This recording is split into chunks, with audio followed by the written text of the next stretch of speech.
ফেব্রুয়ারি মাসে আমাদের রাজনৈতিক কর্মসূচি থাকবে, চলমান রাজনীতি এবং অন্যান্য বিষয়ে।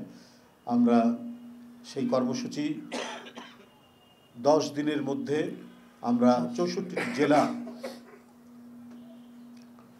সভা সমাবেশ হবে।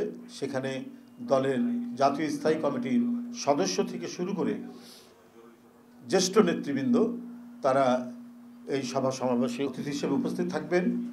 আর এরপরে পর্যায়ক্রমে আপনার বিভাগীয় শহরগুলোতে সেখানেও সভা সমাবেশ অনুষ্ঠিত হবে। আপনাদের এই বিষয়ে তারিখ এবং যারা প্রধান অতিথি থাকবেন কেন্দ্র থেকে যে নেতারা যাবেন তাদের নাম সহ আমরা প্রেস রিলিজ আকারে আপনাদের কাছে পাঠিয়ে দেব। তবে আমরা 11ই ফেব্রুয়ারি থেকে শুরু হওয়া আমাদের যে কর্মসূচি জেলায় জেলায় প্রথমে শুরু হবে, জেলায় জেলায় এই কর্মসূচি পালিত হবে, এটি আপনাদেরকে জানিয়ে গেলাম। এরপরে পর্যায়ক্রমে মহানগর এবং বিভাগীয় সদরে এই কর্মসূচি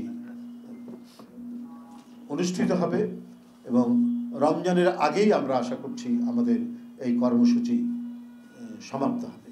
রমজানের আগেই আমরা এই কর্মসূচি সমাপ্ত করব। এখন পর্যন্ত এইটুকুই আপনাদেরকে অবহিত করলাম এবং পরবর্তীতে আপনারা তারিখ এবং জানিয়ে দেব আর কি।